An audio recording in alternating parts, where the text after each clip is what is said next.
स्वयंपाकात स्वादाची जान, डीएम मसाले तुमच्या घराची शान. छत्रपती शासन महिला गृह उद्योग कबनूर इचलकरंजी घेऊन येत आहेत अस्सल परंपरेची मराठमोळी चव म्हणजेच डीएम मसाले. मटन मसाला, चिकन मसाला, धणे पावडर, गरम मसाला, बिर्याणी मसाला, तिखट चवदार मसाले आणि चटणी म्हणजेच डीएम मसाले.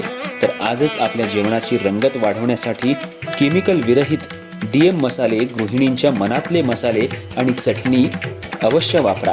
डीएम मसाले महिला बचत गटाद्वारे करणारे स्वच्छ माफक दरामध्ये म्हणजेच डीएम मसाले.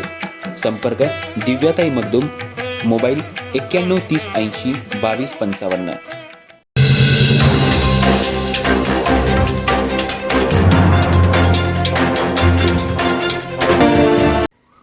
इचलकरंजी शहरात शिवसेना शिंदे गटाच्या वतीनं महिला आरक्षण कायद्यात दुरुस्ती करण्यासाठी आणण्यात आलेले 131वा घटना दुरुस्ती विधेयक लोकसभेत नामंजूर झाल्याच्या निषेधार्थ जोरदार निदर्शनं करण्यात आली.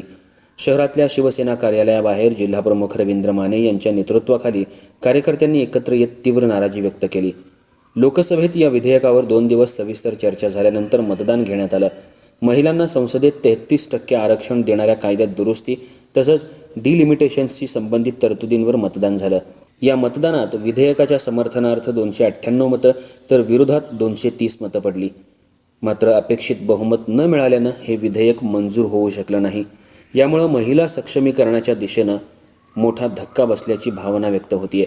महिलांना राजकीय क्षेत्रात योग्य प्रतिनिधित्व मिळावं यासाठी अशा प्रकारच्या कायद्यात सुधारणा करणं अत्यंत आवश्यक असल्याचं आंदोलकांनी सांगितलं. तसंच विधेयक नामंजूर झाल्यानं महिलांच्या हक्कांवर अन्याय झाल्याचा आरोपही करण्यात आला. दरम्यान महिलांना न्याय मिळालाच पाहिजे, महिला आरक्षण लागू करा अशा घोषणा देत कार्यकर्त्यांनी परिसर दणाणून सोडला. जिल्हाप्रमुख रवींद्र माने यांनी महिलांचं सक्षमीकरण हे केवळ घोषणांपुरतं मर्यादित न राहता ते प्रत्यक्षात दिसणं गरजेचं आहे. महिलांना राजकारणात समान संधी मिळाल्यास देशाच्या प्रगतीला नवी दिशा मिळेल असं सांगितलं. त्याचबरोबर महिला आरक्षण विधेयकात आवश्यक त्या दुरुस्त्या करून ते लवकरात लवकर मंजूर करावं अशी मागणीही त्यांनी यावेळी केली. महिलांना स्थानिक स्वराज्य संस्थांपासून संसदेपर्यंत अधिकाधिक संधी मिळाल्यास समाजातील समतोल आणि विकास अधिक मजबूत होईल असं मतही व्यक्त करण्यात आलं. त्याचबरोबर महिलांच्या प्रश्नांकडे गांभीर्यानं लक्ष दिलं नाही तर भविष्यात आणखी तीव्र आंदोलन उभारण्याचा इशाराही शिवसेना शिंदे गटाच्या कार्यकर्त्यांनी दिला. यावेळी रवींद्र माने, पुंडलिक भाऊ जाधव, विजय पाटील, संदीप माने, अमित शिरगुरे, ज्योत्स्ना भिसे, सोनाली ठाणेकर, मनीषाताई पाटील, उमाताई जाधव, शकुंतलाताई पाटील, सुप्रियाताई उपाध्ये आदी शिवसेनेचे पदाधिकारी कार्यकर्ते उपस्थित होते. हिंदुस्थानमध्ये NDA सरकार आदरणीय पंतप्रधान नरेंद्र मोदीजी यांच्या नेतृत्वाखाली सक्षमपणानं काम करत आहे.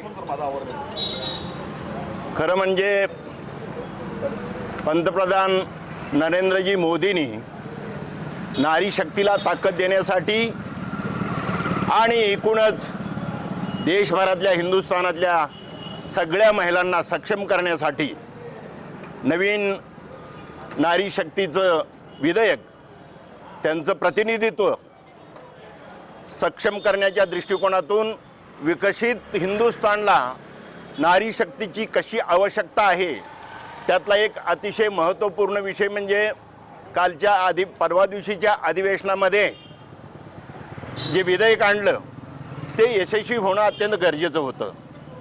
खरं म्हणजे विरोधकांनी चांगल्या कामाला विरोध करणं योग्य नव्हतं. विरोधाला विरोध करणं आणि विकासाला विरोध करणं ह्यामधला फार मोठा फरक असतो आणि म्हणून विकासाला विरोध करणं, नारी शक्तीला विरोध करणं हा विषय उचित नाही आणि म्हणून विरोध करणाऱ्यांचा मी जाहीर निषेध करतो.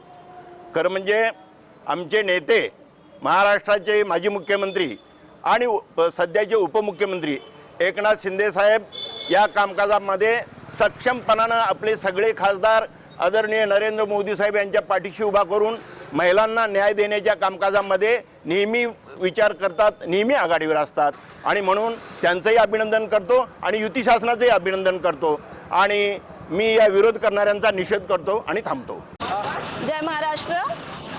लोकसभेमध्ये ज्या पद्धतीनं विधेयकासाठी 33% आरक्षण हे महिलांसाठी राखीव आहे, तरी आपले मोदी सरकार आणि महायुतीचं सरकार शिंदे साहेब यांच्या नेतृत्वाखाली जे 33% महिलांना आरक्षण मंजूर केलेलं होतं, पण या काँग्रेसनी आणि इंडिया आघाडी सरकारने जो खो घातला आहे न होण्यासाठी, त्यासाठी आम्ही जाहीर निषेध करतो त्यांचा.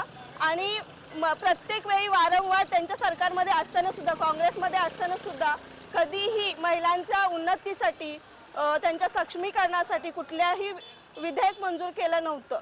पण आज इंडिया आघाडी त्यांचा आम्ही जाहीर निषेध करतो. धन्यवाद.